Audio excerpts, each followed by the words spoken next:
That's just a theory. A recording theory.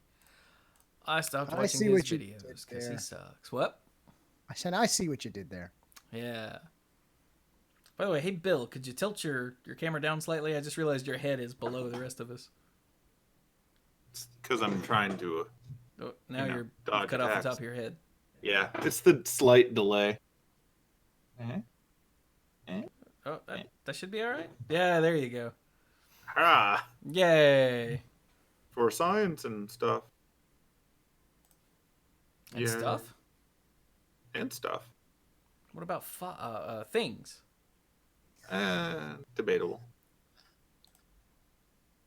That's more the magic end. Stuff, though. Now that's science. That's... Am I still allowed to say that people don't think the universe be like it is? But it do. But as long as it's true. Also, hey, Clues. Yeah. Could you shift your laptop slightly towards the window, just like a teeny bit? You're just slightly off center, and it's bugging me. Yeah. Do you want me to go? You want the laptop to go that way? Well, I want the field of view to go that way, just slightly. Tilt. No. Turn. Swivel. Oh. Bop it. That? Twist it. Shake it. Never mind. You could be slightly off center. Okay, hold on. Let me actually bring up a thing where I can see my camera. Okay, so let me recenter me. Or just recenter yourself. That works too. Okay, how's that? That's fine. Yeah, that's good. Okay. Yeah. Hurrah. Kick ass. What show number is this? 672. 670 dose. 672. Yeah. All right. Speaking of which, we have 2 minutes of recording. We're probably good to go. Yeah. Wonderful. Let me take a drink so that you can say "Oh jam" while I'm drinking. Oh yeah, that's a good idea. I'll say "Oh jam" while I'm drinking too. Whoa!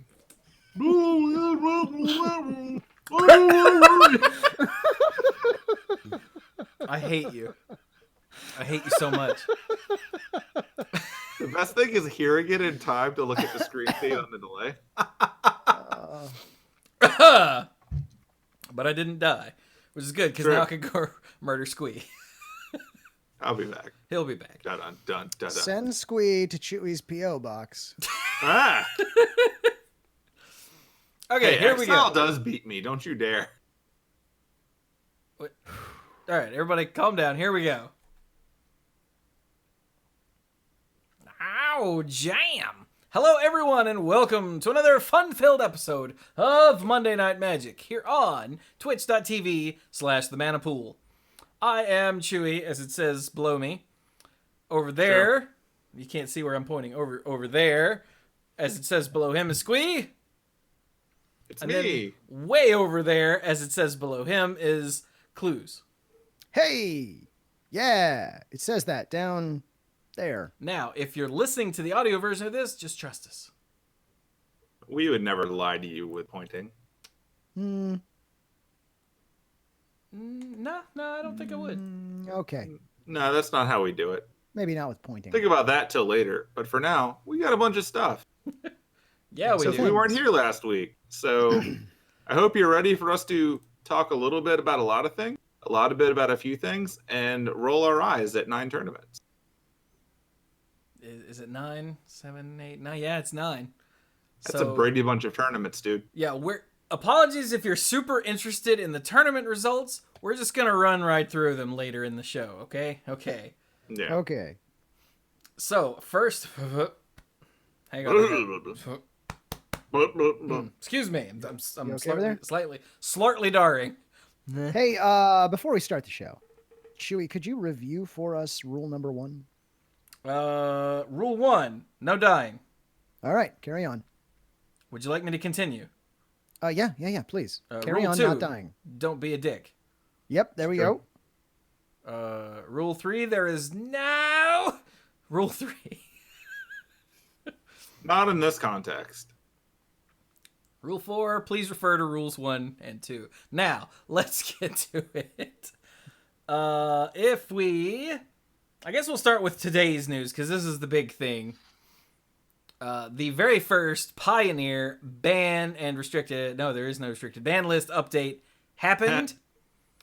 They said earlier today, they're like, okay, this won't be first thing in the morning. We're going to do it at lunch. And then it went Did up. they say at lunch or after lunch? Because, I mean, there was a lot of brouhaha about their whole lunch thing. I think that Forsyth tweet said at lunch Pacific time. But it might have said after. All right. But it went We'll put up our at best 6 o'clock Eastern time. So 3 Within the o'clock. last So they 3 had a hours. solid 4-hour lunch over there at Wizards of the Coast. Well, they were at Qdoba. I mean, I haven't It had was a Qdoba in a really minute big because I have a Chipotle, so why would I ever go to Qdoba? I don't think we even have those around here anymore. There's one in Greensboro. No, Winston somewhere, I think still. That's closer to you. Accurate. Anyway, hey, look, 3 cards got banned. Good time. Yeah, Yeah. so the first ban list was the 5 fetch lands that were legal, which those were the allied color fetch lands, right? Yeah. Yeah. Yeah, and probably a good idea there. A very good idea, as we discussed last episode, yeah. So this time, they've added 3 cards, Felidar Guardian, Leyline of Abundance, and Oath of Nissa. So, let's go through why real quick. Take that, Slazia. Yeah. So the Felidar Guardian, of course, is the problem card in the Crazy Cat Lady combo. Because... When you got a problem with Crazy Cat Lady, you spay or neuter the cats. Exactly. Now, it says... The Crazy Cat Lady is the Saheeli Rai Felidar Guardian Infinite Cats thing. But it says, of the 2 options... Felidar Guardian is the most likely to break again with existing or future cards, which, Yeah. let's be real, that makes perfect sense. Yeah. It just is. People, of course, a lot of people were complaining, well, you should have banned Saheeli Rai because other decks used Felidar Guardian in a non-broken manner. Which, sure.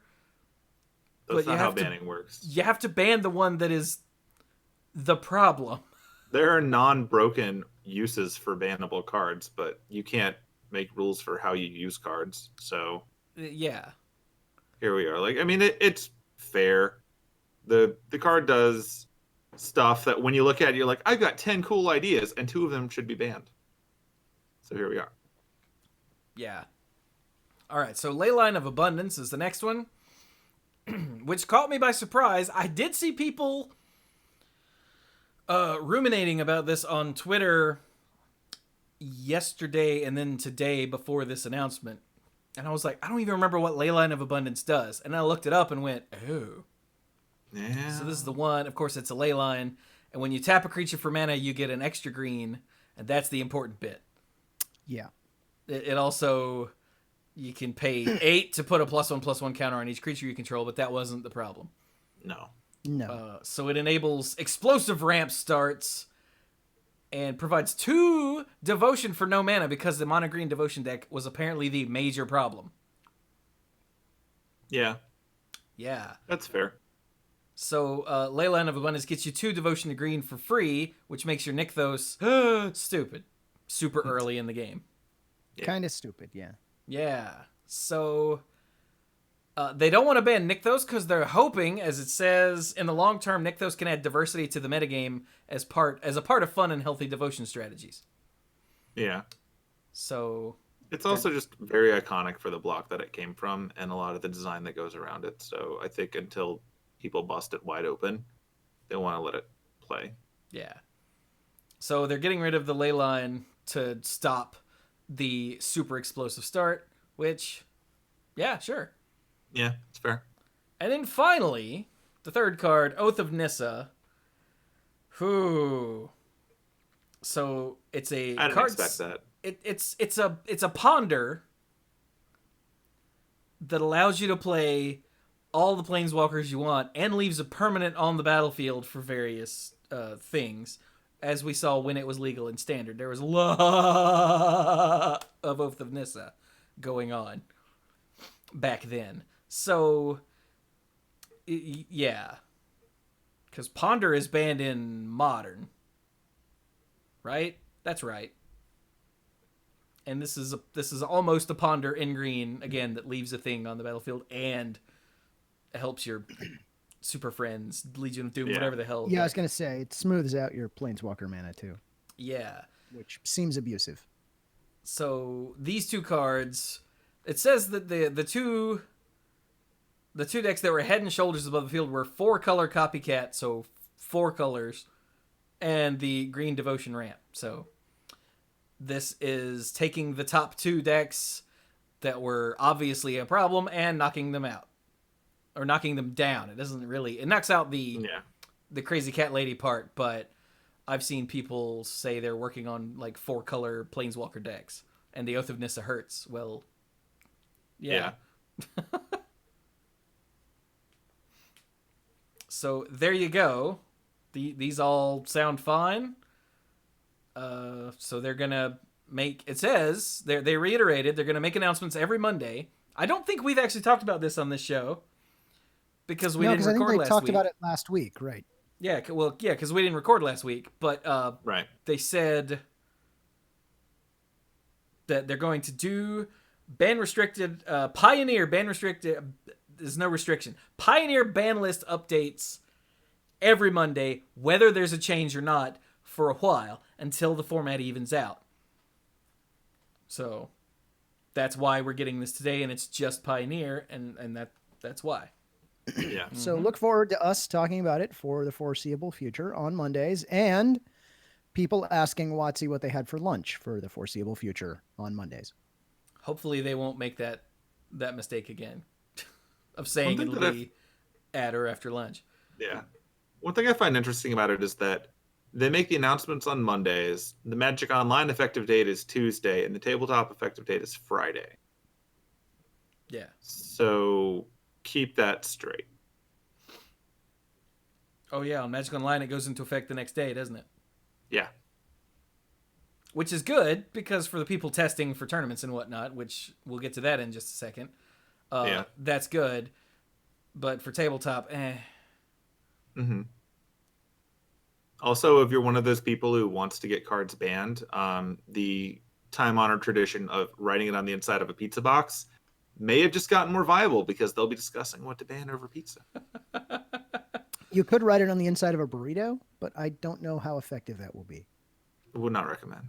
I only ever see the inside of my burrito when I've done something, when I've made a terrible mistake. Right. So maybe don't do that. You can maybe write it on the inside of the foil, but then it'll stick to the. They're not going to look at that. Just don't write on. It'll imprint on the outside of the burrito backwards, and they'll be like, "I don't know what I'm supposed to ban here."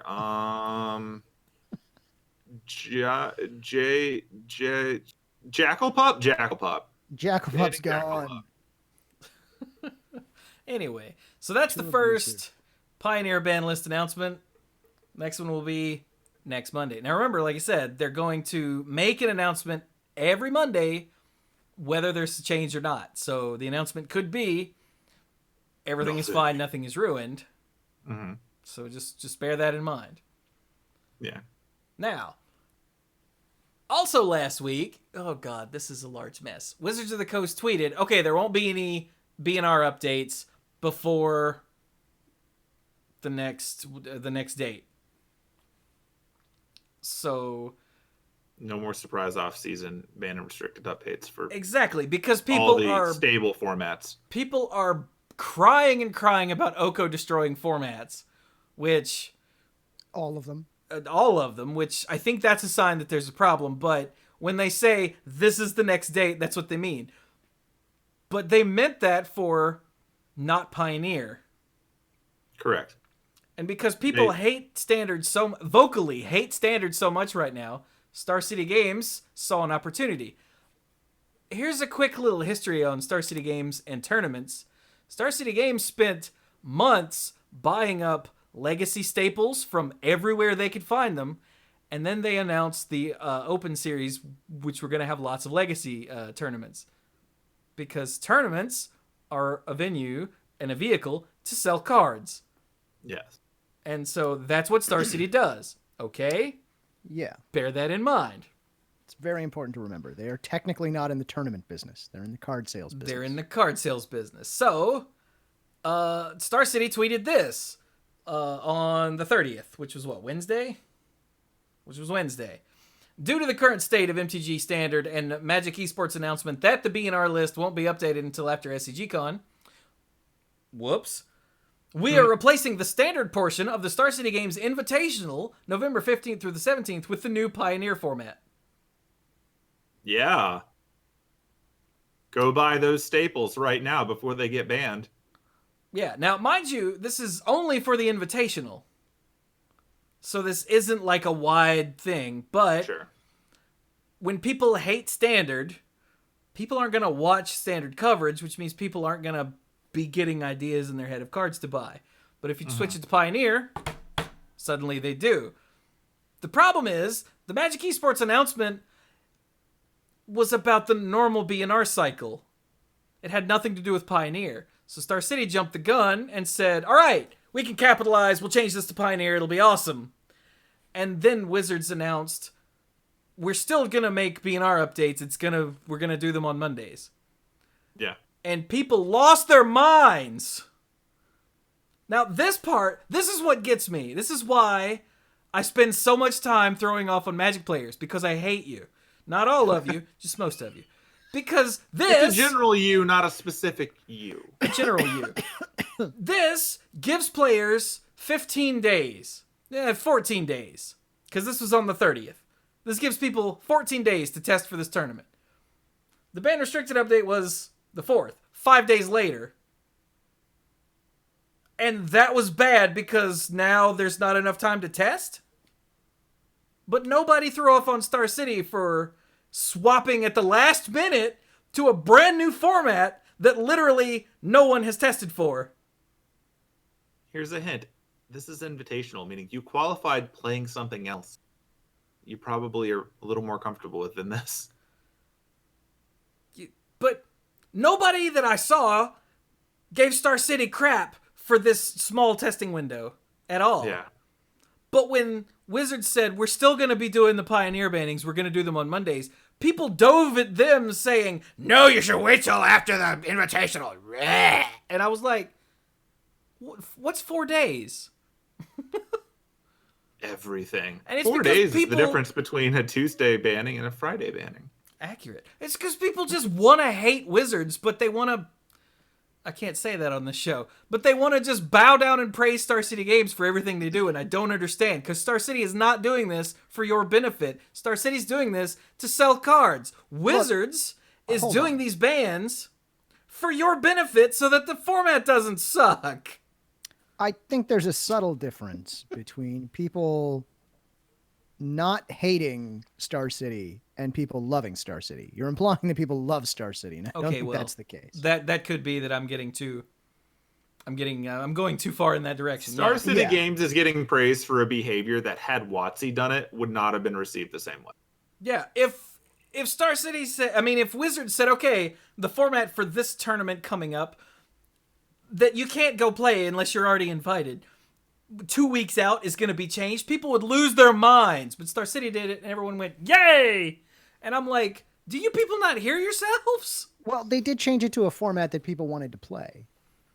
Yeah, a volatile format that is liable to change in any second. When a Wizards reinforces, it's going to change in any second, people got mad. And I'm like, I hate you all. Have you not met Magic players? They love this stuff. Is why I don't to play credit, Magic. As someone not playing in this is more entertaining for me. Like, that as is a person accurate. in the audience, I did entertained. enjoy scrolling through all of these Twitter replies. But just to be clear, like, the people that are actually going to be competing in this thing are suddenly going to have a harder time. Even if they're happy and excited by the challenge, this is a change-up that affects them. Yeah. This is not a thing that all of the people commenting on this thread need to go to WotC and say, but now what are they going to do? Those people are good. By definition of where they're going. They're probably enjoying the challenge. They probably want to strike out and do something cool. That's great. Don't get mad on behalf of people that aren't mad. Chill. And That's watch a time-honored then... tradition on the internet, though. Also, before I forget, thank you, A Wolves Den Games, for the host. But yeah, and again, it's an invitation. I think that's a thing that a lot of people missed, is that this is just the invitational. It's not like they changed one of the upcoming opens or what are they called? They're still MCQs right now. That hasn't been changed to my knowledge. It's just the invitational, which means there's only a small set of people that this affects, but like everyone is complaining. And like those people knew what they were in for, I guess, or now they're like, well, screw it, I'm not going. Whatever, that's not the point. It's not like a GP got changed, Yeah. This doesn't screw everybody. Right. That said, just to reiterate, as we'll probably have to keep reiterating for a while, don't buy anything for this format yet. Yeah, just don't wait for it. Like, SDG wants you to get impulsive and see a cool new deck and jump in on that and buy stuff. And like, if it's a really sufficiently cool new deck, it's probably not going to make it. Yeah. Now, so just chill. I had a point. Hang on, what was it? Yeah, the adage about gambling applies. Don't bet what you can't afford to lose. That's really the important takeaway here. It is. So people are like, man, I'm out all this money now. Sucks to be you. We've warned you that stuff's gonna get banned. So, okay, there we go. I just wanted to get that off my chest because it's been bugging me for days now.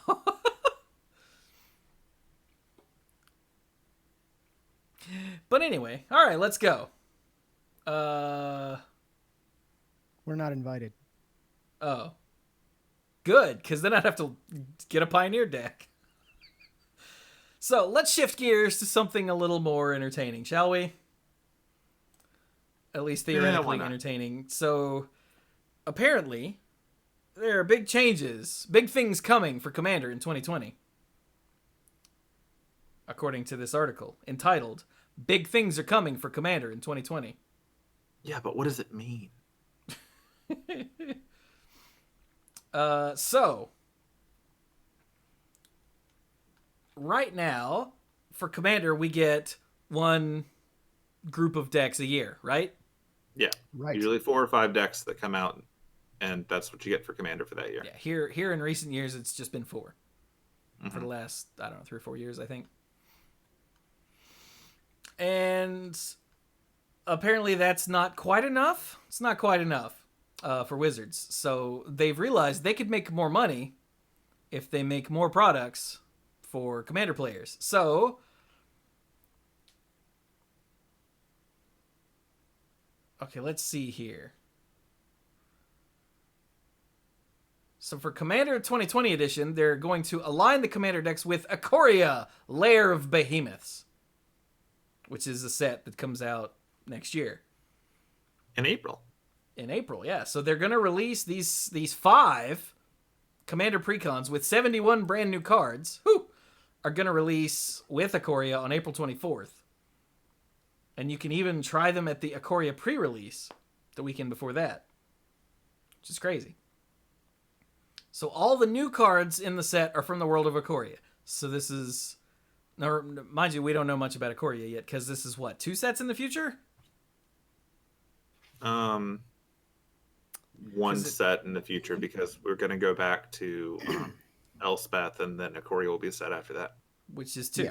So yeah. That's 2. It's not next set, it's set after. Yes.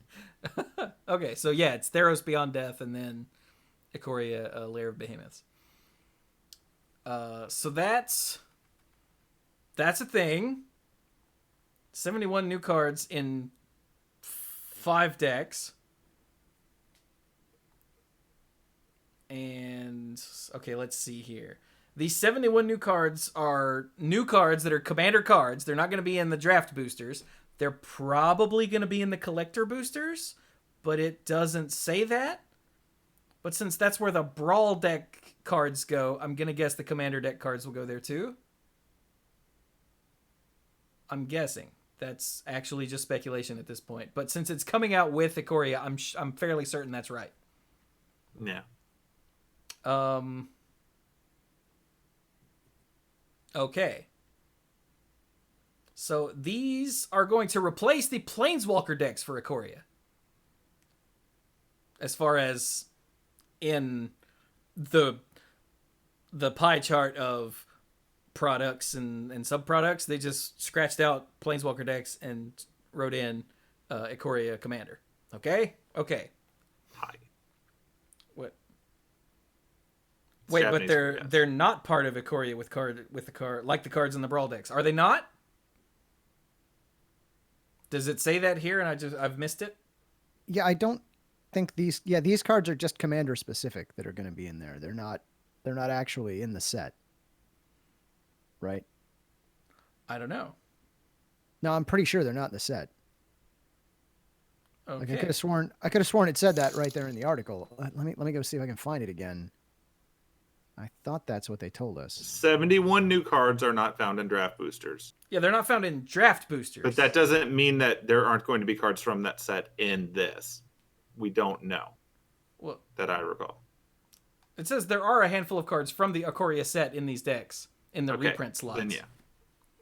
But I don't know if these are going to be in the collector boosters like the Brawl deck cards. One person in chat is saying not. And hey, Saint Saigal with the 8-month resub says they won't be in boosters. There are different kinds of boosters. Just saying they won't be in boosters doesn't help. You know what would be damn awesome? And I'll try my best to say what I'm about to say without swearing too much. But you know what would be amazing? Is if a set just had cards and they were available in boosters.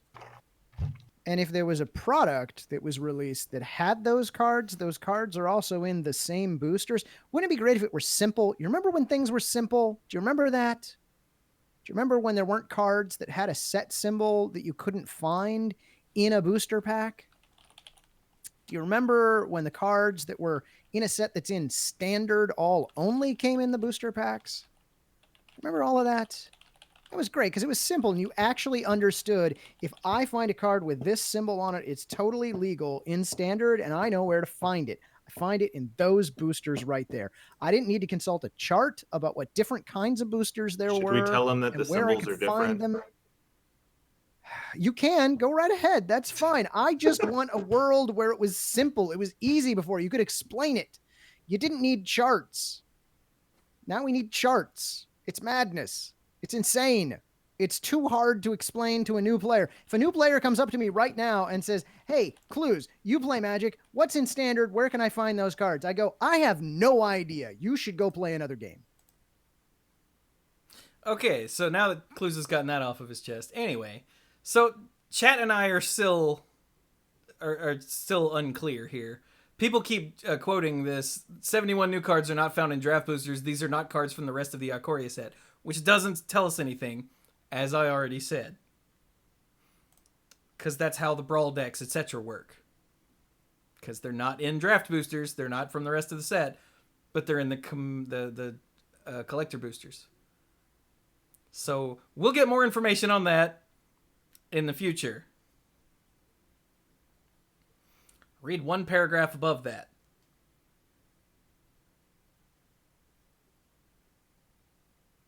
Okay, they do have their own expansion symbol to set them apart. That's even more confusing. Yeah, it is. So are they Ikoria cards or Commander cards? If they have their own set symbol, but they're Ikoria... They're Commander cards in the set within the setting of Ikoria. They are not part of Standard unless they're already part of Standard, just like every other time we get Commander cards. Being printed in this does not add them to Standard or the Ikoria set. It's in the Ikoria setting. Proper nouns are hard. I really wish they didn't do it this way, but here we are. I really wish they didn't do it this way. And the fact that they're releasing at the same time and they're replacing the Planeswalker decks, which has cards that are legal for Standard and are in the collector boosters. Oh God, my head! I actually do have a headache now. It's right there. See? All right. So apparently Clues' rant applies, but not to this, because apparently these aren't from Ikoria. Apparently. Don't worry too much about it now. If you want to buy Commander product, you can buy this for Commander purposes.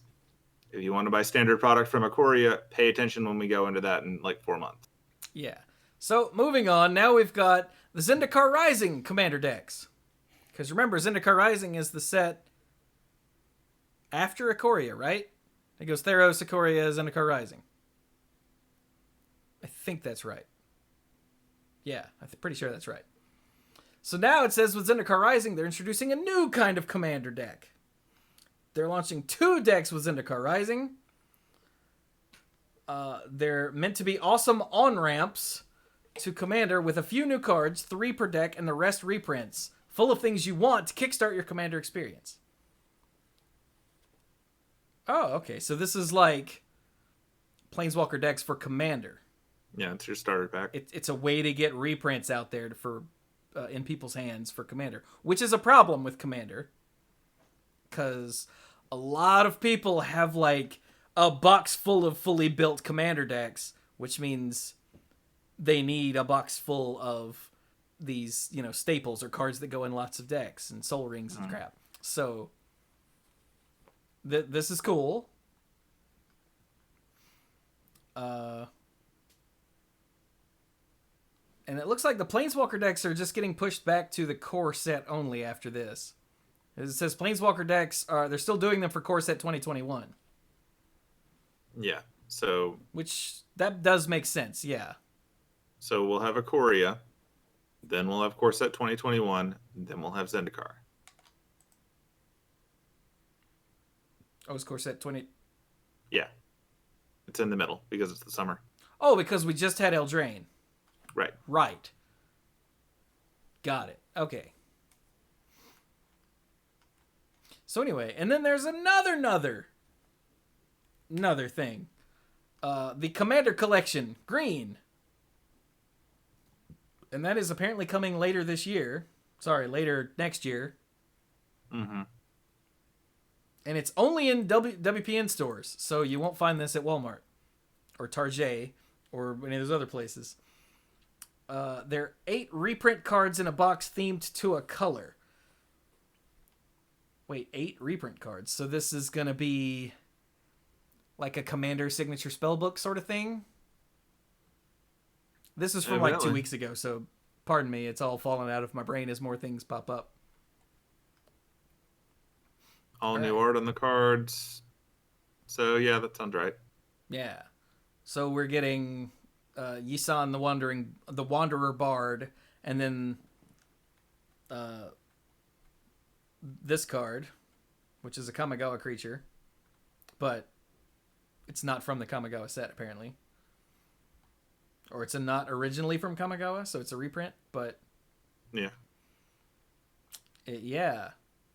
And there's a premium and regular edition. Now this leads to a whole other problem. Apparently the WPN premium stores get a blinged out premium version where all 8 cards are foil, and then all you other stores just get the normal one that's not shiny. You get the ones that don't curl. Yeah. Which in Commander doesn't matter as much, but yeah. Like this actually makes me uneasy. The whole WPN premium stores actually get better products instead of just more products. Or more, yeah. That's a bit annoying. That's a feel bad for all the not premium. Like, you remember when I said there's a difference between punishing players for wanting to play historic and just rewarding players more for playing standard? This seems like the same thing. There's a difference between punishing non-premium stores and rewarding premium stores. Hey, you know what a lot of Magic players don't really have control over? What's that? Where they how live? Good the stores in their area are. Yeah. Mm-hmm. Yeah, do you remember the feel bads that we had with the premium Hell Vault? That was random, though, wasn't it? Yeah. That was random, but do you remember how horrible that was? Yeah, that was pretty bad. How everything was great when everybody was getting the same free crap. But as soon as people were getting free crap that was better than your free crap, that caused nothing but feel bads for like everybody involved. Premium crap.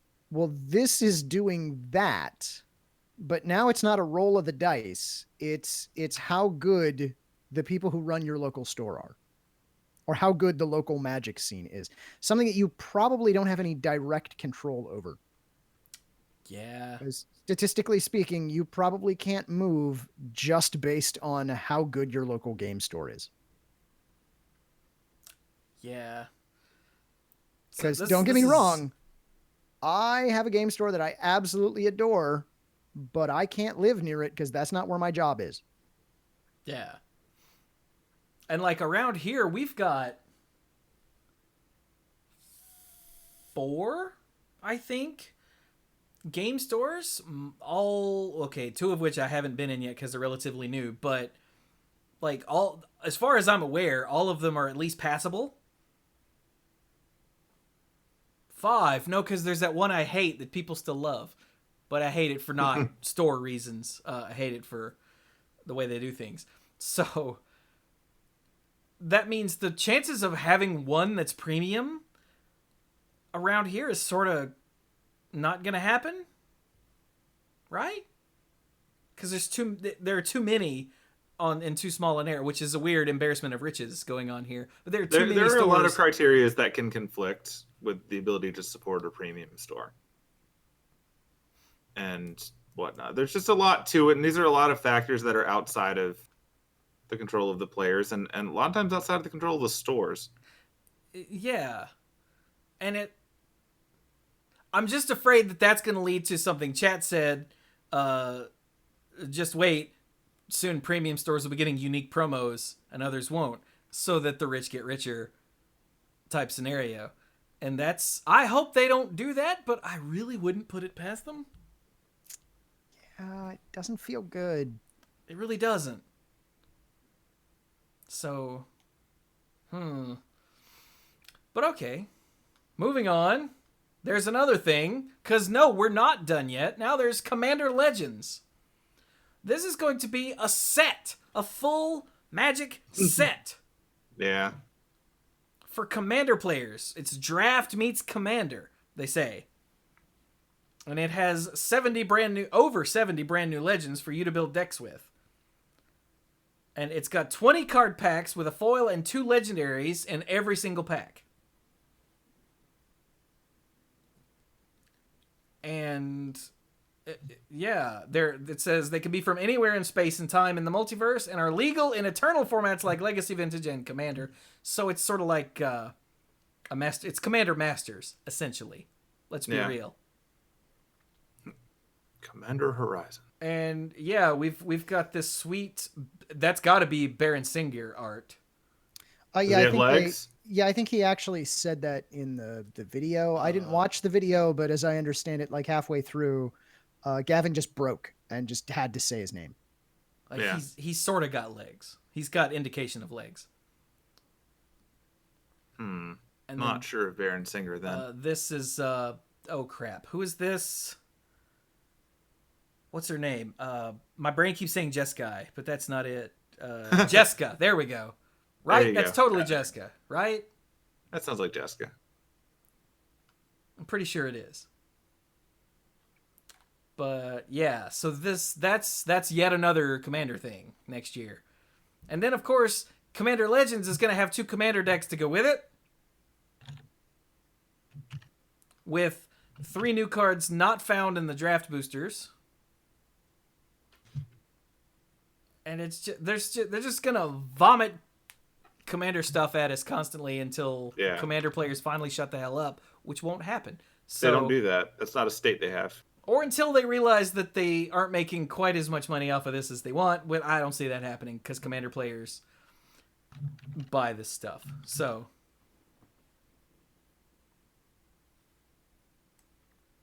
yeah, this is a lot. Now, it is a lot. Only some of it is additive. Like I said, they're losing the Planeswalker decks, so these Commander decks are going to replace those. So it's not like there's yet another thing on top of it. But then the Commander Collection Green, I don't know if that's like replacing the Signature Spellbook, or if they're gonna do that too. But it's just a small thing, so whatever. I'm not as worried about that. This Commander Legends is probably the Draft Innovation set for next year. So Yeah. That doesn't. It's not like they're dumping more stuff on us necessarily. They're dumping the same amount of SKUs on us, SKUs, you know what I mean? But they're not. But there's just more in those SKUs, if that makes sense. So, yeah, it's a large mess, and that means never-ending preview season will actually never end. Yeah. See, the trick is to not get hyped anymore, and then it just becomes news. I don't, but Yeah, I don't. I can't afford to buy any of it, or else I would totally be hyped. But I can't, so I don't. It makes it easier. Although I have to say, the Spare and Singer here makes it hard. Makes it real hard not to get hyped. I got to be honest. I just feel overwhelmed by the whole damn thing. Like, just completely overwhelmed by the whole damn thing. And that's why I'm pointing out that this isn't adding a bunch of new products. It's for people that feel that way. It's like I said, I think it's the same amount of products, but there's just more within each one. Yeah, but the problem is the previous products were kind of who they were aimed at was kind of spread out. And now it's like, we hear you guys like Commander. So Commander players, we're just making everything's for you. Here. Well, enjoy. Not everything, because they're still doing all the other stuff that they do for everyone else. So yeah, I don't know, man.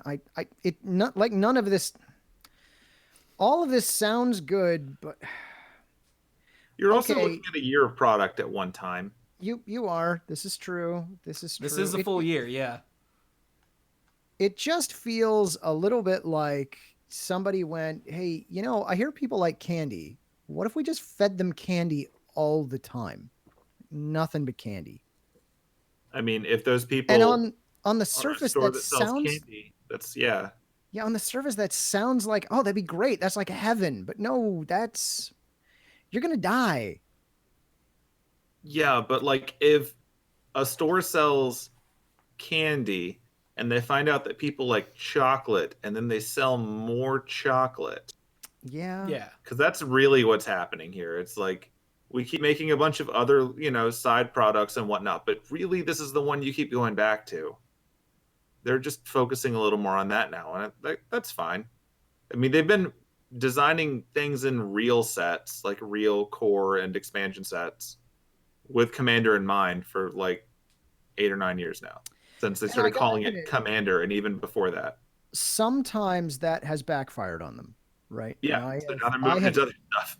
I have openly criticized some of that backfiring, because occasionally it's like, yeah, here's a card. We put it in here. It's obviously meant for Commander, but oops, broke Legacy. So I get what they're doing, and I get why they're doing it, but I don't know. Can I talk about the Commander set for a minute? Sure. Like the full Commander set that's it's built to Commander draft. Yeah. Right. Is essentially what they're doing here. That to me, oh God, that sounds like a real special case of hell. Is what that sounds like to me. Now, don't get me wrong. I freely admit I have a bias. I don't like draft. I do not like draft. I know other people do, and I'm not telling them they can't. Go right ahead. I don't care. Enjoy your draft. But this, if I could go back to the food analogy, this really seems like chocolate and mayonnaise have gotten together, and they're that's too horrible for words, right? Now, well, then Commander don't is fool with a it, game. then, Clues. Well, let me finish. Okay, I'm sure people are going to do this, and they're going to have a blast. Yeah. Great. Don't invite me. I'm not coming. That's fair. Because here's the thing. Commander, to my mind, is at its best when there is nothing competitive going on in it. When you've got some friends who are getting together to have fun, nonsense and shenanigans all around is what it's for. But draft is this whole like second level of skill-based metagame to try and crush your foes, and it tends to appeal to the more competitive player. And I just the Venn diagram of who normal draft appeals to and who commander appeals to, I'm not really sure how close to unity that Venn diagram is. And again, it's probably just my bias. I'm sure people are going to eat this crap up. But Okay, before you say anything else, Chewy, I hate you. I didn't do this. 10th Tech Priest in the chat did this. I just Still clicked wrong. on it. And two, the thing I'm is, not clicking on that link. I'm sorry, I can't. I ate recently. There's no way I'm looking at that. the mayonnaise makes everything bad. But For those of more you importantly, listening, I have a recipe for a chocolate mayonnaise cake up on the no, screen. what you have is a war crime that you were linked. Yeah. Because there's a war criminal in chat who put it in the chat, and I clicked on it. That's disgusting. By the mayonnaise company, of course it's awful. But more importantly, I really think that the fun thing about this is that if you want to draft commander, you can. If you want to open it and get cards for commander, you can, just like every other thing with booster packs. Yeah. And I've also done casual drafting with people. Like, people chaos draft. People do all kinds of stuff. And, like, they might be competitive, but they also like doing something different and unique. And this has a lot of the feel of that. Yeah, I mean, what was last year's, or this year's draft thing? The drafty gimmick from this year. Yeah. Was this year Battle Bond or was that last year? My brain completely can't. I think last year was Battle Bond. Okay, yeah, last year's was Battle Bond, which is the one I was aiming for, which is we just had two-headed Modern giant. Horizons this year, but I don't know if that really counts. Yeah, that's the one. But yeah, it was Battle Bond, which is two-headed giant. Two-headed giant draft, meets which draft. is Wait a minute. Has WotC discovered the Taco Bell formula? Which is we have 9 ingredients and let's just combine them in different ways and see what happens. Is this the chalupa of Magic sets? All Magic sets have been the chalupa of Magic sets. The design is always Magic cards and finding ways to mix them. Man, how deep does this go down? All the way 26 years. It's turtles all the way down. All right. So hey, that's a lot of opinions about a thing we have almost no information on. Yeah. That's a lot of commander stuff. And again, as we say all the time, and Clues, I'm not saying, I was gonna say this before your rant or after, regardless of your rant. Yeah. But not everything is for everybody. So if none of this, do what? This is true. Yeah. So if this all sounds disgusting to you, don't buy it. It's fine. Yeah, I'll also say the people who work at WotC, regardless of their terrible track record of trying to kill Magic for 30 years, even though that is the case, the people at WotC actually do care about the game, and some of the folks involved in fact, Gavin really loves Commander, like really, really loves Commander. So I'm sure that this is going to be fine. Like all the other Commander things they've done have been pretty good. So I'm sure this is going to be great. Please stop talking about the mayonnaise chocolate cake. Please, it's literally making me ill. Nom nom. I'm gonna throw up. Oh God. So, I guess. Are we done with this? Yeah. I hope so. Cool. Do you want to backtrack to the one we skipped, Chewy? What did we skip? The other thing about tournaments, invites. I mean, this next thing I was about to talk about? Yeah, that one. Yeah. You skipped it and it confused me. Oh, I rearranged my. You moved your tabs, but not the links in the show notes. Actually, no, I think it's the other way around. I think I moved the links in the show notes, but not my tabs. So my bad. So yeah, this is quick. They've added some tweaks to how the road to the MPL. That's Magic Pro League. Remember that?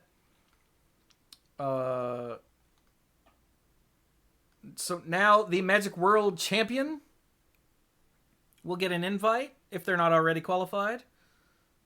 So to the MPL. So that's cool. Well, they'll be invited. So okay. For the 2019 World Championship, the winner will be invited to the 2020-2021 season's MPL, skipping that partial 6-month season. Remember we talked about that when we talked about the weird one, the update to all of this. So yeah, they're going to do a partial season, And then so things align properly, they're going to start a full season after that. So that's cool.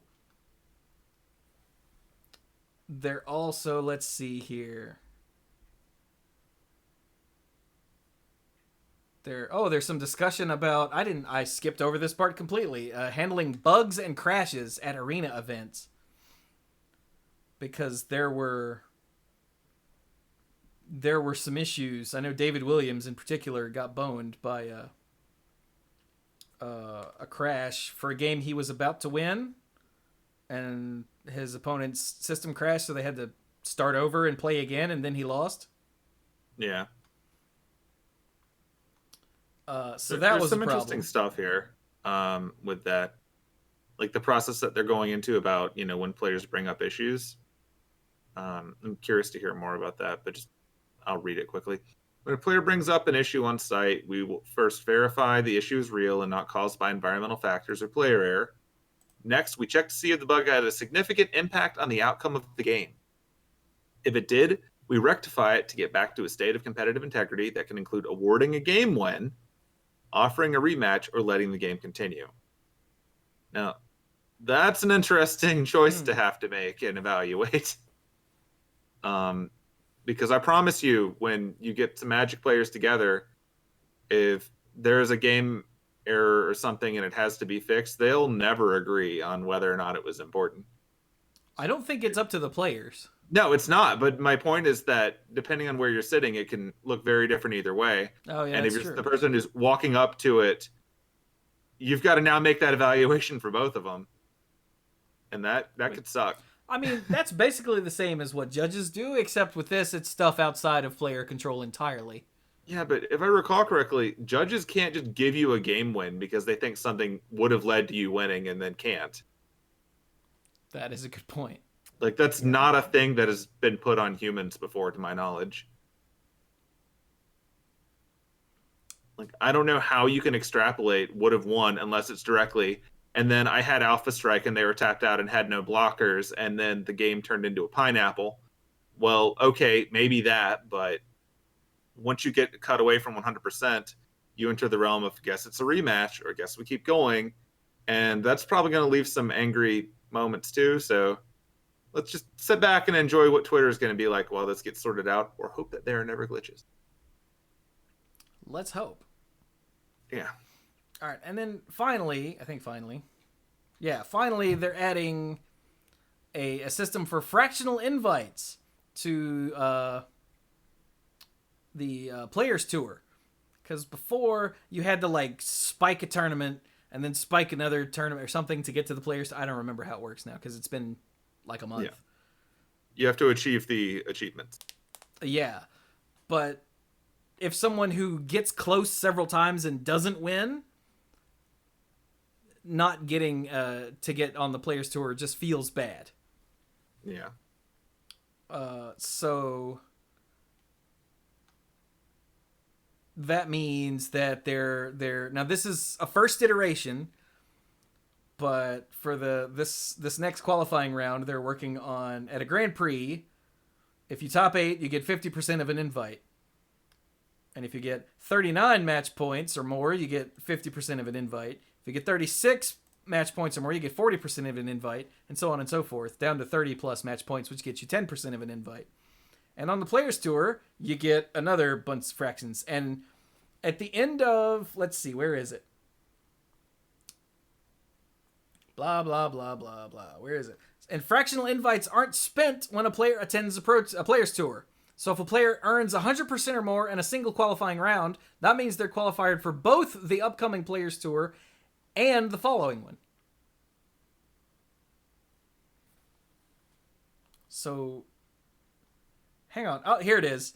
Blah, blah, blah. At the end of each qualifying round, players that have earned 100% or more towards an invite by combining both the current round and the previous round of qualifiers will be invited to that round's Players Tour. So it's sort of like a gravy train style thing from back in the day. Yeah, if you do consistently well for a while, but you don't outright spike it, then it can still kind of roll over into something that can get there. But do note that they say the current and previous round. So like if you take one off, so to speak, presumably they're not going to carry over something from 2 ago. So you still have to be consistently doing this. You can't just like save up for what's convenient. But I think this is nice. I think that the game has a lot of variance to it. And if you want to have the ability to get somewhere without perfect luck backing perfect skill, this is an opportunity. So that's good. Yeah. So just a nice way, another way to take care of the players.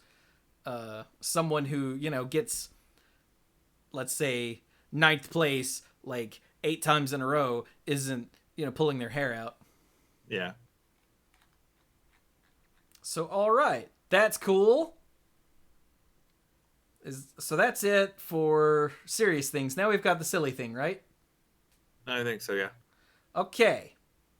So you remember a while back we talked about Valor's Reach, which was some sort of mobile magic thing that wasn't quite magic. It was like a weird simplified version of magic, but you could play it on a phone. It was very strange. Yeah. Now we've got something completely different. Aha! This is... Oh, hang on. I have to go to the different crop. There we go. There we go. So this is Magic Mana Strike, which is a mobile game by Netmarble. Quick, someone look up Netmarble. Which games are theirs? I always get them all confused. On it. Thank Okay, you're doing that. Cool. But Magic Mana Strike is not Magic, a card game, although there are cards in it, and there's deck building. A while back, I played a game on stream, this was a good little while now, called Minion Masters. They got a lot of games, but I don't know which of these are actually popular, and I'm not going to read all of them. Okay, give us a handful. How about Dragon Ball Online? Is that a thing? I guess. Gun Z, the Duel? Say that again? Gun Z, the Duel. Are you sure that's not just like one giant title of Dragon Ball Gun Z the Duel? Star Wars Force Arena? Uncharted Waters Online? I'm getting the impression that these people buy up licenses to use things. It's really looking that way. How about Fish... no, that really does say Fishing Strike. Is that the prequel to Mana Strike? I don't know, but Everybody's Marble. It's right there. Fishing Strike, yeah. Okay, what about PC games? I have never heard just of the any list of of these. notable games available. Okay. Blah, blah, blah, blah, blah. Disney Magical Dice? Nope, that's been shut down. That sounds like a gambling problem. Yeah, but that's been shut down. Okay, so the point is they make a lot of mobile games. And this is Mana Strike. So you build a deck. Let's see. Here's the deck building. You build a deck of a few cards, but they're not cards because you summon them. So like I said, this is just like Minion Masters on Steam. So if you've ever seen or heard of Minion Masters, which a bunch of you haven't because it's not super huge, but it is a thing, and it's actually kind of fun. I still open it up and play it periodically just because it's cute. But your mana builds up over time. So there's a set amount of time between 1 mana and 2 mana and 3 mana up to that. And once you hit however much mana, you can then cast one of your spells. And you cast a spell by dragging it in. Well, okay, in Minion Masters, you cast a spell by dragging it and dropping it. If it's a minion, you place it on the battlefield where you want it to go. And your minions will walk forward towards the enemy character and will attack any minions along the way that they run into that they can fight. And if they can't, they'll just keep walking forward or take damage or whatever. Because they're... I don't know the specifics in this game, but like in Minion Masters, there are melee units who can't hit flying units. So it works sort of like flying in Magic. So ground units won't be able to hit flying units unless your ground units have reach, in which case then they can pew, pew, pew, you know. But otherwise, they'll just keep walking past the flying units and head towards whatever the next thing is. And the whole thing is you're trying to knock your opponent down. Like you see right here, this Hazaret the Pervert has 6,500 health, and this I can't tell who that's supposed to be, has 7,150, and these guys will walk forward and attack, and that number will drop. And it's, like I say, it's really simple and simplified, but it's fun. At least the Minion Masters is, and this being Magic branded will be more recognizable to people. I can't remember, there's another card game, or another game like that that's a mobile thing, but I don't know the name of it. It might be like Clash of Clans or something. I don't know. I don't know these things, but what is it you said earlier, Clues? It's like a Clash Royale. That's the one, chat. Thank you. But Clues said this is, what'd you say, Clues? Is a PvP or 1v1 tower defense game? Yeah, it was a PvP tower defense game. Yeah, there we go. Which is like, oh, that's a good way to put it, because it's a real-time PvP tower defense game where you and your opponent are both your core, and you have minions that are both attacking and defending depending on what your opponent's doing. And the idea is to snowball a win so that your units can get up and attack your opponent's hero. And yeah, like this, here's a Daybreak Ranger, which is a rare creature that ranged attacks enemy air and ground units. When entering the enemy base, transforms into a werewolf, and the werewolf can only melee attack ground enemies. So when she gets close, she turns into a werewolf and starts wah, wah, wah. And she's got 1158 HP. She has 321 attack. She's a ground creature. She for movement, and she ranged attack air and ground. And there you go. Ratchet Bomb is a spell that inflicts damage to enemies in the target area. And its effect range is 4 meters. And it does 495 to creatures and 248 to buildings. And that's it. So it puts a little circle on the battlefield, and you say drop it here, and it just damages everything in that circle. Presumably, there will be some cast time while the bomb falls. So you have to like lead walking units and stuff, but hey, whatever. Yeah, we'll see.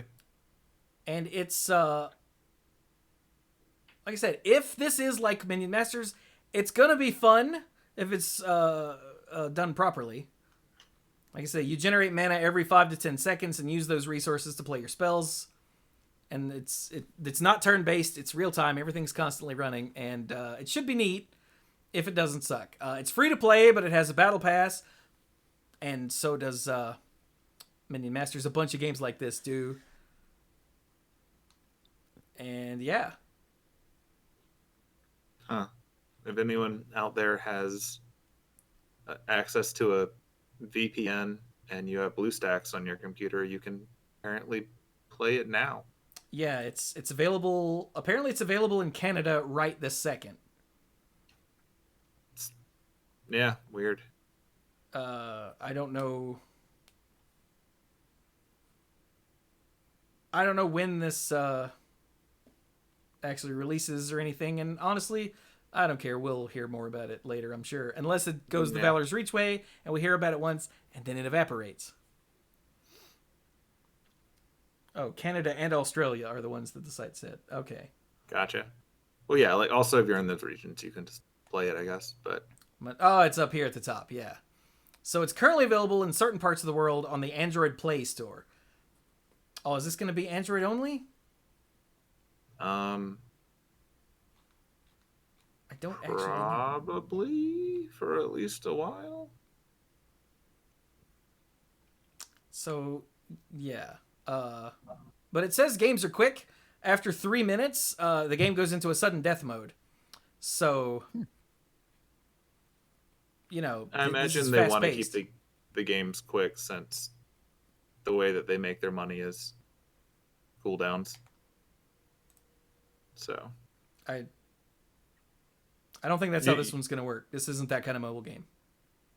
You sure? Like really most mobile games, this is free to play, but have a battle pass, and you can buy gold and in-store credit, or wait for a cooldown to earn gold for free. Oh, okay. Freaking cooldowns. Yeah. To earn gold for free. That's weird. Okay, I was thinking of like Final Fantasy Record Keeper, which is the only mobile game of that sort I've ever played, and I'm like, no, that just means you have to stop doing stuff after a while, which was stupid. So that's what I meant. Yeah, typically the model for these things is to give it to you in free to play mode, and you mess around with it till it slows down enough that you're like, I still want to play. Swipe card. Now I'm playing. How much did I spend? Swipe card. Oh no, it happened again. But yeah. Welcome to the world of, free freemium games. Yeah. So there you go. If you are in Canada or Australia, by all means, give it a shot. Let us know what you think. Because this is the thing I had about mobile games is I don't play games on my phone, except for Hearthstone, and that's really only when I'm home.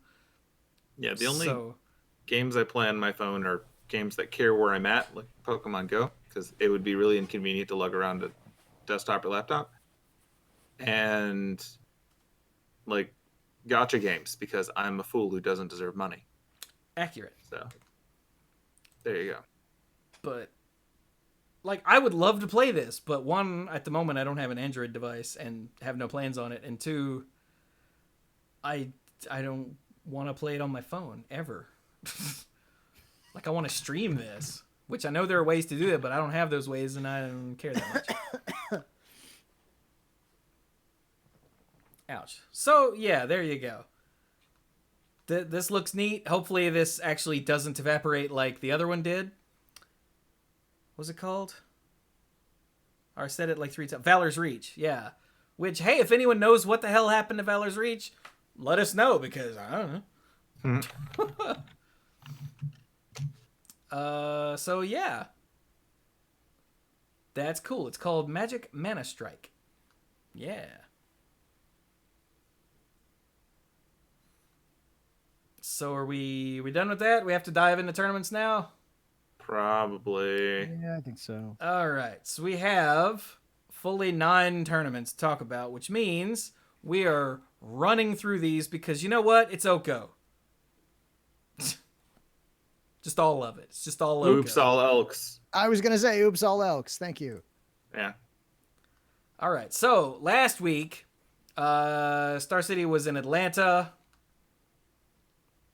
And we have a modern open, a modern classic, and a standard classic. So let's just I guess day 2 deck lists. I guess so. All right. Is this the guy that won? This is the guy that won. Okay, good. Good job. All right. So how many people were in the modern open? The modern open had 443. All right. John Holland won playing Grixis Death Shadow. Collins Mullen was in second with Simic Wurza. Jeremy Bertarioni was with Simic Wurza in third. Zan Syed also Wurza in fourth. Is this the one with Oko? This is the one with Oko. Okay, yeah. So there's all your Okos. You've got Amulet Titan in fifth by Austin Collins. Ellie Cassis in sixth with the Wurza deck. Edgar Magalhaes in seventh with Urza Midrange. And Matt Clutter, excellent name. Sounds like a comic book hero, doesn't he? A little bit. Matt Clutter. It's the secret identity of... I got nothing, but I'm sure... Simic Wurza? Of Dumbass. Simic Wurza. No, of Devoted Devastation. Oh. That's what he was playing. The Masked Elk. No. I really think Devoted Devastation is the name of his comic, but the character... is Simic Wurza. Simic Wurza. Okay, I see what you did there. Yeah. He's fighting against the Amulet Titan to stop the Grixis Death Shadow. 24 pages of action and 14 pages of ads and 14 other pages of ads. All right. Have you considered Doritos? That's the open. Close that. Yeah. Go to the Modern Classic. How many people are in the Modern Classic? 123. Still pretty big. Russell Lee won with Is It Delver. It is. Oh, God. It is. Oh, God. Simic Wurza's back in second and third. Second is Michael Stigall, and third is Sean Belle-Isle. Fourth place, Marty Silverberg is running Grixis Death Shadow. Brian Eisenhower in fifth on Jund Goblins. Oh, that's sounding better. Hang on. Yeah. We have to look at that just for a second. Holy crap, it's actually goblins. Yeah, it's legit Look goblin. at that. Holy crap.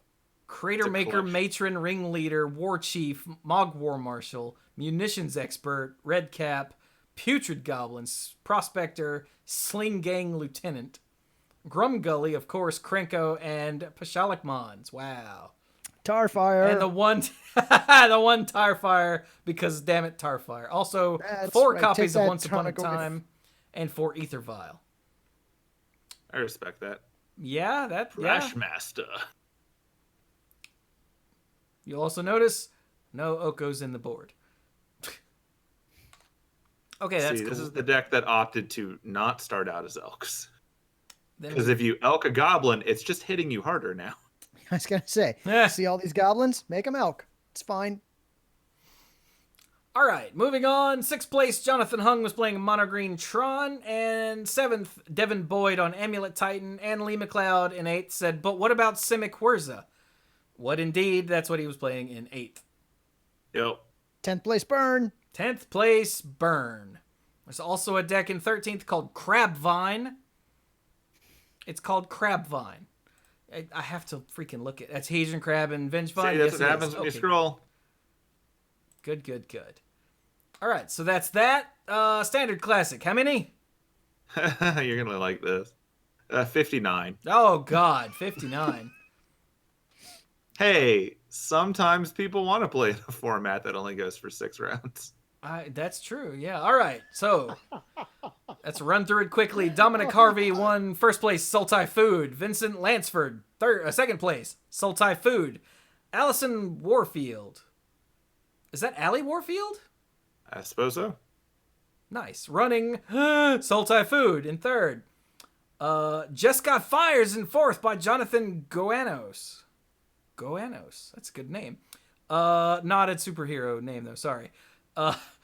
Tyler Thibault in fifth on Sultai Food. Garrett Vance in sixth on Just Got Fires.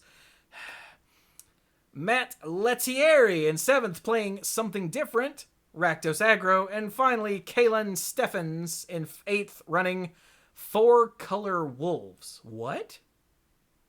Nightpack Ambusher. And Wicked Wolf. And Tulsimir. And Garrick. Okay. I'm happy with... And Oko. Okay. And Gilded Goose. Don't forget the goose. Talk to me, goose. Honk. Okay. So that was... You stole my eyes, Goose! So that was SCG Atlanta. Boom. Got him. That was 2 weeks ago, though, so... Well, not... This was previous weekend. Star City didn't have one this weekend? Or am I backwards? I don't believe they did. Yeah, Star City didn't have one this weekend. Okay.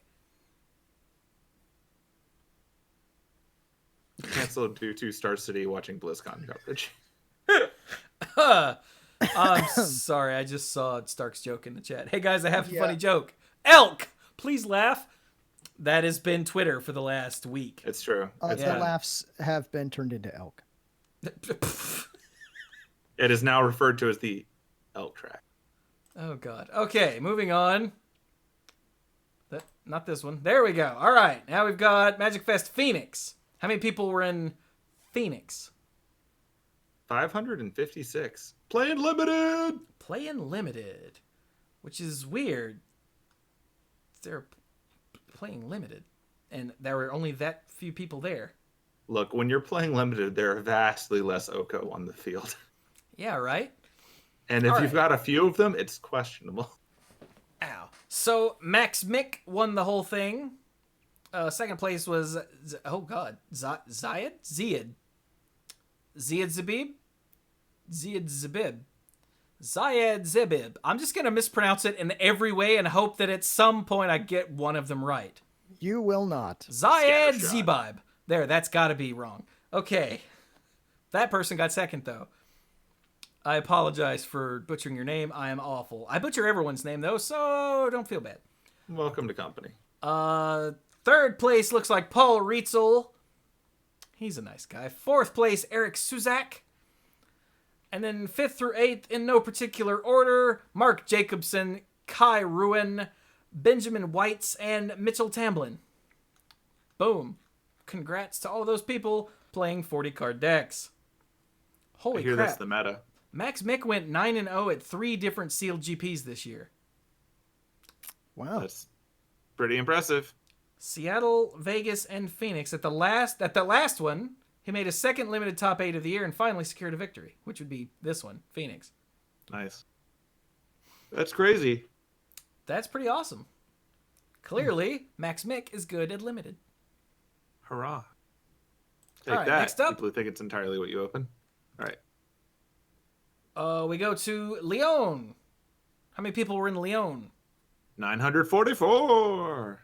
That's a pretty good number. These numbers are getting bigger. That's like 15 standards. Also playing standard. I was going to say, but this was standard and there were that many people? Yeah. Huh. You see, the trick is to trap them in Lyon. Clearly. And no one can make it to the SCG event a week before. Wait, what? No, piss off. Try to sell me cards, Channel Fireball, eat a dick. All right. It's like that's their plan.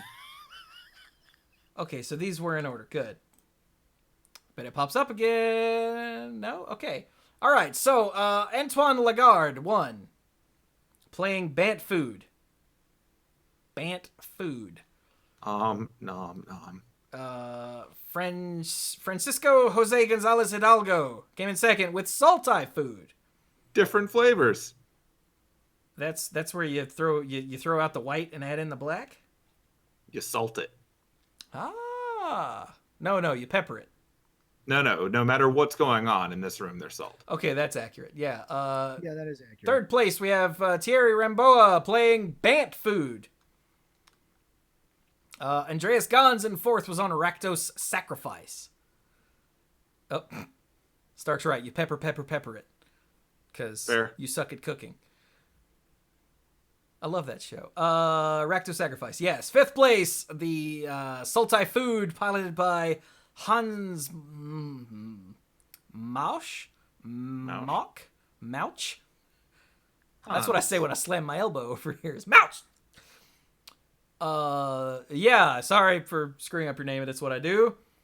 What was that? 6th place, Julian Felix Fleury. That's hard to say. Playing 4-color Sacrifice. Okay. Florian Trott in 7th with Azorius Control. And finally, Philip Van Donselaar playing Sultai Food. That's a lot of food. 1, 2, 3, 4, 5 foods out of 8. For those of you keeping track at home, there are 6 decks running 4 Oko in the top 8. Yeah, because this one, the 4-color Sacrifice also has Oko. Yeah. I stopped at Rakdos Sacrifice and looked at the deck list just in case, and no, there isn't one. Just in case it's like Splash Elk. Yeah. Which might not be the worst plan. All right. I did see an Oko in a sideboard on Twitter. It was a screenshot from some sort of like Magic Online results thing. And there was just an Oko in the sideboard of a deck that didn't need Oko. But I don't remember what the deck was now. Anyway. Mono red Elk. So there it is. It's trying to sell me cards again. Piss off. Get away from that and go to another page that is also run by them. All right, so that was GP Leon. Yep. All right, last GP is Nagoya, which has a lot of people. It has a lot of people, but there was there's video coverage, which means we have nothing for text coverage, but we do have top 8 deck lists. I wonder if these are in order. You want to believe. Oh god, translate this page. Oh, hold on. Here you go. Fixed it for you. Fixed what for me? You can read it now. How did you fix it? Magic. The Gathering. Deck building game. How did you fix it on my screen? Magic. The Gathering. Oh. Deck building game. The deck building game. Okay, these are not in order. Great. All right, somebody tell me who's in first. It's Riku Kumagai. Tell us what he was playing. He was playing Simic Food. Oh, this is going to be fun. All right. Second place was Yiming Ji. Hang on. You know, Here we go. Running Azorius Control. Yeah. God, some of these translated names are great. Dobin's Refusal. Here's a Flatland. It's a Plains. Here's Fable Path. I personally appreciate Thick who Borrower? understood the time to ferry. Who devote a cover toner set. I like Wow, Thick that's- Borrower. That's you know pretty what? mean for Narset. Thick Borrower is just the best. Oh, that's great. That's Okay. pretty good. Okay. Ooh, Gadwick is just old man. This is way more fun than the actual thing. Gadwick, old man. This is the best. Okay. Third place, it looks like, is Makihito Mihara. Nope. Oh. Wait, is I it? thought you. What was you the name said again? passed it. No. This says Akihito Mihara. Is that a Japanese thing? I'm guessing one of them made a typo. Okay. Who's running Sultai Food, and then Toro Saito. Toru Saito. There he is, running Simic Food. This is CMIC/food, but we know what he means. Rocking that eating Hydra. All right, and then in no particular order, 5th through 8th, because they're actually the same place. We've got... Okay, who didn't I say yet? Taku Utsunomiya. Wait. Utsunomiya? There we go. Sultai Food. Makoto Horiuchi Bant Food. So wait, is this... Okay, so this is... I'm so confused. Yu He running Sultai Food. That's the guy that won. Did I say... You're missing Sota Murakami. Was I who? Sultai... And this says Yuta Murakami. That's why I'm confused. Running Sultai Food. I'm willing to bet that the auto-translate that Google is doing is misreading names. Yeah, because I think the name was not in English, because why would it be? So yeah, that's Right. almost certainly Yeah, it's probably taking the alternate pronunciations for some of these. Probably. So there you go. That's a quick run through of your These names are great. modern GP, standard GP rather. Excuse me. That's right.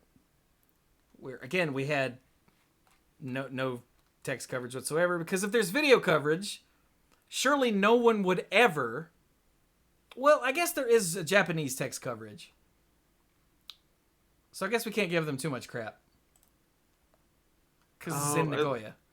And you can click on this and hit translate and get a rough approximation. This is fun. This is really fun. Because I clicked on Nasty Wolf. And Is it Big Bad Wolf? it's Wicked Wolf. Wicked or whatever. Wolf, that's the one, yeah. But yeah, like, so it actually translates the text too. And so it's like, when a mean wolf enters the battlefield, target up to one creature you don't control. This fights with it. Sacrifice a piece of food. Put a +1/+1 counter on a mean wolf. It gains indestructible until end of turn. Tap this. That's pretty awesome. That's Okay, great. so that is GP Nagoya. Oko rules all, or at least most. A sufficient quantity. So that's standard, modern, both inundated with Oko, right? Right. Yep. Okay, so let's go somewhere where Oko probably won't show up. Eternal Weekend was also this weekend. Now, Eternal Weekend doesn't have quite the same coverage as these others, because these people have real jobs and, do this on the side. Yeah. But the Vintage Champs is up. So we've got Joe Brennan, who won. How many people were at this? Do we know? Is there any way to know? For vintage? Yeah, 310. 310. Okay, playing vintage. That's more than I thought possible. Okay, here we go. Joe Brennan was playing A Bug's Life, which is a Sultai deck. Oh, look, with Oko. Look at that. Yeah. Now, we're somewhat sure that this is the guy who won by his Oko turning his Black Lotus into a 3/3 and swinging for lethal. The most expensive elk ever. Now, I don't know if that was to win the whole thing or just to win a round or what, but damn. That's an expensive elk.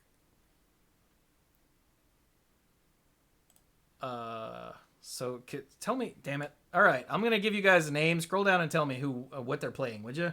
I'll try. This is getting old on camera. Boston Shatterman. There's no R there. Boston Shatterman. I think it's Jeskai Arcanist. Yeah. Okay. What about Brian Hockey? Teamer Paradoxical. Ugh. Paradoxical outcome. Okay, and Justin F. Whoop, whoop, whoop, whoop, whoop. Scroll. 4-color Paradoxical. Okay. All right, now the other 4, again, 5th or 8th in no particular order. We've got Jeremy Pinter running Teamer Walkers, Jody Keith running Golos Shops. We haven't seen the word shops in any of this, have we? Huh. Not yet. Okay. No, first one. Nope, talked about him. Brian Koval running... I didn't say his name yet, right? No. Running Teamer Paradoxical, and Ryan Eberhardt running Teamer Walkers. Yeah, there we go. So is your vintage champs. We would take a look at the deck lists, but 1, we don't care, and 2, most of you don't care because only these 300 people in the world play vintage, pretty much. So, okay, that's not fair, but I don't understand anything about vintage, and most of you don't either. So we'll just assume cool. In the grand scheme of things, we are going to spend energy learning. It's not going to be vintage. It's not going to be vintage. Speaking of things we're not going to learn, there was also a modern champs. Yeah. We don't have anything on that. We have numbers. It happened. How many people made it? 84. Oh, whoops, I'm on the wrong... Why don't you guys tell me I'm on the wrong Chrome setting? Oh, you're on the wrong Chrome setting. Gotcha there. How many again? I'm sorry? 84. 84. Yep. Man, Eternal weekend people go to play the Eternal formats, don't they? It's kind of in the name. Yeah, but apparently there were Okos in the top 8, so everybody calm down. He's actually everywhere. Okay. So then finally we've got Legacy. The Legacy Championship had how many people? 539. For the king of all formats. Yeah, and we don't actually have any of that, but luckily Pharmacist Judge was good enough to give us some lists. So hey, Clues, take it away. Well, I got to find that link to those lists. Do you have that in here someplace? Here, it's in the Twitch chat. Hey, look, it's in the Twitch chat. Because I can't get to our chat without screwing something up. Yeah, no. I understand. Okay, so in first place, we had Tom Hertfelder running Teamer Delver. Which colors are Teamer again? Is there an Oko in that deck? Almost certainly, yeah. Teamer is likely blue, green, red, right? It sounds right. Yeah. Second place, Daniel Savage with Is It Delver? Probably yes. no Okos. And is it? I don't know if they'd splash for Oko or not. And if Yeah, so, would it know. still be Is It? It totally is. It always is. Daniel D'Amato in third place with Ant. We don't have the list, so I'm assuming that it's Tess. Why not? Splashing. That's fair. Splashing for Oko. I'm sorry. Where was I? Fourth place, Adam Vincic. Vincic? One of those. Vincic. On four-color Delver. I'm assuming whatever colors those were, it allowed for Oko. In fifth place, Jason Murray is running Turbo Depths. In fourth place, Jesse Ma is on 4-color Delver again, splashing for Oko. That was sixth place, but yes. Was that sixth place? Oh crap. Yes. Seventh place, Jeremy Fihan. It's got to be one of those, right? It's Sultai Delver. Yep. And in eighth place, rounding out how much we hate clues, it is Patrick Owens with Is It Delver? So that's 1, 2, 3, 4, 5, 6 Delver decks in the top 8 of the Legacy Never Champs. thought I'd be rooting for Turbo Depths v Ant in the finals, but here we are. And I was disappointed. There you go. Na. Right? Wow. You know that sad walking away music from the end of the Incredible Hulk show? Yeah, that's the one. Yeah, that's what's going through my head right now, because this is... All right, so if anyone is driving along and you see Clues hitchhiking on the side of the road, don't pick him up. He'll probably go crazy. I wanted Legacy, but not like this. Monkey's Paw, man. You wanted over 500 people playing Legacy. Monkey's Paw. So a big thanks to Min for the... yeah, huge thanks to Min. For the deck lists, even though they stole a piece of Clues' soul. He wasn't using it. I certainly was not. It's terribly tarnished anyway. My understanding is that there will be updates to this Card Titan coverage in the next couple of days. They're just not by the time we had the show today. Yeah. So if you are interested in seeing some of these lists, check back with it. Yeah, the links are in the show notes as always. Yeah. Yeah. That's in the audio podcast show notes on MTGcast. Yeah. And there you go. That's what we know. 9 tournaments later. Yeah, but we ran through them in record time, and I'm proud of us. Yeah, I am Team too. Us. We even stopped and looked at the goblins just so Clues' soul didn't die completely. Yeah, it's only mostly Nasty Wolf. All right, we clocked in at let me just check a couple of things here. Thick Borrowers better be the show title. We clocked in at approximately 2 minutes and 26 seconds per tournament. It's pretty good. Yeah, not bad. Wait, did you set a timer when we started? Yeah, there was one that I didn't quite start the timer, so I had to estimate it on, but the rest of them are pretty accurate. So nice. Under 3 minutes a tournament. There you go.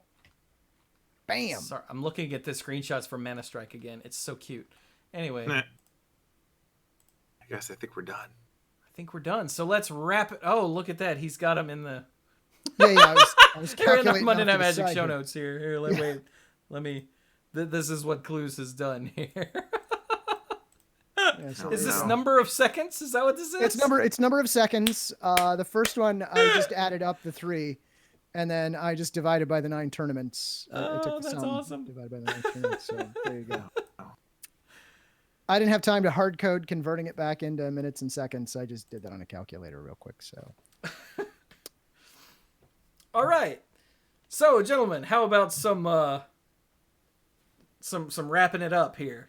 Sure. All right. You can find me on Twitter at SqueakAllAndBob. There's no I in Goblin because Oko. Given that, look, you don't want it to become an elk in your face. It's not good. So that's over there now. Yeah, pretty much I've been posting more on Twitter lately now that life is slowly actually becoming normal enough that I can tweet regularly. So that's fun. Yay. I'm also just enjoying the fact that there's gratuitous quantities of television in every direction, and I can't remotely keep up with all of it. But that's more of an odds and ends kind of conversation, so I'll just leave that at that for right now. Yeah. Oh, this now that it has become November, it's important that we understand 2 things. 1, Blade Runner is no longer set in the future. And 2, this is the year that Akira takes place, so I'm going to go catch Akira this weekend when it's in a movie theater and hear the music go bwah at super high levels where I feel it. So that's going to be my adventure. Take it away, Clues. All right. If you want to find more from me, I am at Elk, spelled just like it is in the Elk notes. Elk, Elk, Elk, Elk, Elk, Elk. Shit, that happened. I'm sorry. I'm sorry. It And then he happened. said a bad word. Sorry. And then I swear. Oh, it was so terrible. Oh, the joke got away from me. Anyway, I am at Lacuze, spelled just like it is in the show notes. That's where you can find me. I'll be at PAX Unplugged in about a month, give or take. So find me there. Hopefully you will be too. I think that's all I got. Yeah. Nice. There you go. And no, editing Chewy does not exist for Monday Night Magic. Oh yeah, no, that doesn't happen. That's on me. Squee had his a couple of weeks ago. That the person who swears the most frequently, me, has not been slipped up, but these two have. That makes me happy. It's true. I have messed up twice in the history of Monday Night Magic. Yep. I swear in my sleep, and these guys are swearing on my show. There's no editing on Monday Night Magic. You swear on Monday Night Magic when you weren't live before. Yes, that is true. Let's be real. That has happened. Man. I just felt like we were already in the odds and ends where there's lots of swearing. Come back for the odds and ends. It's true. Chewy will tell you all about it. Chewy? I almost just dropped an F-bomb right there. See? Tell you all about the odds and ends. Anyway, so what was I just saying? Right. Hi, I'm Chewy. Swearing. You can find me on Twitter at the Manapool, and you can find basically everything I do is the Manapool. If you go to youtube.com/the-Manapool, you'll find the YouTube channel where what's going on the YouTube channel? So we've got the podcasts, of course. The last this is Monday Night Magic. The last episode of the Manapool was a brief history of Magic formats. We're with the announcement of Pioneer. We actually went back through history to look at the birth, changes slightly, and death in a few cases of the competitive constructed. God, we had so many qualifiers because chat kept actuallying us. Competitive constructed premier tabletop event formats. 64 tournament edition. Yeah. But yeah, we went through starting with the very beginning. Do you know what the very first format was? Like that had a Mike's name? Format? Do what? Mike's format? No, this is not a Mad Lib. Disagree. It turns out the very first format that had a name that wasn't just playing Magic there were three. They instituted Type 1, Type 2, and Sealed all at the same time. Huh. That makes sense. Yeah. You can feel the creativity. Yeah, and we went all the way up through extended and block constructed and just all of that, modern. Just all of that. Mm-hmm. We used Commander and Brawl as peppered in because they're officially supported WotC formats, but... Elder Dragon Highlander. Yeah. And it was it was good. It was good. We made the mothership today too with it. So hey, that's awesome. Good job. Way to go. So that was that. Also on youtube.com/themanapool is my playthrough of Bloodstained Curse of the Moon, which is a serious homage to essentially to Castlevania 3 Dracula's Curse on the NES. But it's one of those types of games that I love to play, which is a retro game, but with modern design sensibilities, like Shovel Knight and Cuphead and The Messenger. Add Bloodstained Curse of the Moon to that. And it was a lot of fun, and I got the last video actually edited up and posted today. So that'll go public in a few days. So yeah, part 5, I think, is the last one that went up. There are 8. So there you go. Coming soon to the YouTube channel are some more Dota Underlords videos because the new format since the big update is so much fun. Probably some Hearthstone Battlegrounds because that's what I'm streaming tomorrow night because it's when it becomes available to certain people. I won a BlizzCon virtual ticket on Twitter, so I have access to it a week or two early, so that's cool. A week early? I think it's a week early. Whenever it is. That's what we're streaming tomorrow night, by the way. So that'll be going up on YouTube. At least a couple games of that because it's new and awesome. And finally, last night, I started my streaming series of Legend of Zelda Link's Awakening on the Switch. I'd never played Link's Awakening, so it's all completely brand new to me. And the new art style and whatnot is so cute. Oh my god! Yeah, I'll be that'll be turning into YouTube videos at some point. I'm pretty sure. It'd be another long running series because it's a pretty big game. And in the meantime, you can come watch me do it live on twitch.tv/themanapool. Hey, look, twitch.tv/themanapool. That's where we do both podcasts live here on Twitch. I stream all the stuff. I do Dota Underlords with viewers. Tomorrow night, like I said, Tuesday night is going to be Hearthstone Battlegrounds because it's brand spanking new. I'll be doing more Link's Awakening. I might be doing another playthrough of Bloodstained Curse of the Moon on the Nightmare mode. I don't know yet. Pinball Witch through 10 bits for Twitch streaming Chewies and friends. Twitch streaming Chewies and friends. I don't know why that's hard to say. Anyway, so yay! And I have a lot of other stuff planned to be streaming in the near future. So yeah, come to twitch.tv/themanapool and hang out. It's a lot of fun. And if you play Dota Underlords, you can play with me. And if you don't play Dota Underlords, why not? It's free. Give it a shot. It's fun. Or it might not be. You might hate it. In which case, don't. Because not everything is for everyone, it turns out. Mm-hmm. Can I play it in Linux? Except for, I don't know, maybe. It's a Valve game, so maybe? I don't know. Look it up. Could be. But except for chocolate mayonnaise cake, that's not for anybody. Did you have to bring that up again? Yeah, I did. Because it's not for anybody. Bill, are you turning green? No, a thing that jumped into my mind was like, do you serve it at room temperature or do you not serve it, which is the correct answer? Yeah, after you make it, you throw it directly into the dumpster. You don't make it, you have to throw away your kitchen. Like, you can't use that kitchen again. That doesn't wash off. Oh.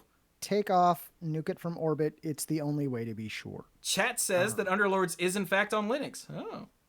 Huh. There goes that excuse. Yeah, now you can just say I don't wanna. That's the better one because that's the real one. I don't even have time to play the video games I want to play. Exactly. When's the last time you played Arena? 2.5 weeks. That's awful. Yeah, my Windows is still busticated, and I just haven't had time to fix it. Oh yeah. Okay, anyway, so that's what I'm doing on all of my places where I do things, that and more. And so there's at least one YouTube video that goes up every day. And there's the 2 podcasts a week and all the different streams every week. So that's a truly stupid amount of content for one person. But that's what I do, so here we are. If you want to help support what I do, because Manapool Productions is in fact a Patreon-supported endeavor, I quite literally cannot do it without you. I can only barely do it with you. So every little bit helps. But this is the part of the show where I have to thank the Mythic Lifeguards. Because if you go to patreon.com/themanapool, you can become a lifeguard and get a variety of perks. At the moment, it's early access to all the YouTube videos. They go up on Patreon first I try to do at least 24 hours ahead of time. Usually it's more. Like right now, there are 3 or 4 videos up that haven't gone public yet that you could be watching. Look at that. What was I just saying? You get early access to Manapool episodes and YouTube videos. You can get the odds and ends, which is all the stuff recorded before and after both Monday Night Magic and the Manapool, behind the scenes nonsense, us being dorks, more so than usual, and Clue swearing, like you heard a free preview of on this show. That was a sampler. Free preview. Normally you have to be on the Patreon for that. Sorry. And finally, the Mythic Lifeguards get the sponsorship shout out. So I'd like to thank Jason Doan, Kim Ho, Andrew Hunt, Al, Lance Delicious, Team Hillis Are You, Connor Kennedy, John Morris, Alex Gonzalez, Scuzzo. Hang on, my mouse wheel scrolled. Jeff Spencer, Stuart Slaw, PJ McMullen, Sophia Brittain, Casey, Faye Says, Danny Liao, Cody Buckowing, Jake Jansons, Jason Kaus, Gothic Command, Stark Maximum, John Parker, Violet Moon, Beardy Man, Dan Holm, Bartle, Sarah Jane, hang on, what am I supposed to call you? Backwards Logic, Apparently that's what I'm supposed to call him. And the Beast Father, Aaron Goodwine. Whew. So thank you all so very much for your support, and to all of the Patreon lifeguards at all tiers. Because seriously, though, I literally can't do this without you. I would like to comment that I was about to text Clues since he was holding his phone up. And then it occurred to me that there's a non-zero chance that a phone number would appear because Clues probably hasn't updated his address book on that phone. And so I thought against it. Okay, I'm not going to show it to the screen, but go ahead and text me and we'll see if it does. No. I'll let you know if this was a bad idea. No, I'm texting your wife and letting her know what you're doing. She knows what I'm doing. That's why she's watching Agents of S.H.I.E.L.D. instead of watching this. That's fair. Comedy. Anyway, carry on. So with that, we'll be done with Monday Night Magic number 672, which is not a small number. Definitely not a small number. Still the biggest number. Like I said, come back if you're listening to this live or watching this on Tuesday. Then by all means, come back tomorrow night to twitch.tv/theManapool because I'm playing Hearthstone Battlegrounds, the new Hearthstone auto battler that's inside Hearthstone that it comes out literally tomorrow. So I'm super hyped. So yeah. And with that, we will be done. So thank you all so very much for joining us. And insert elk joke here.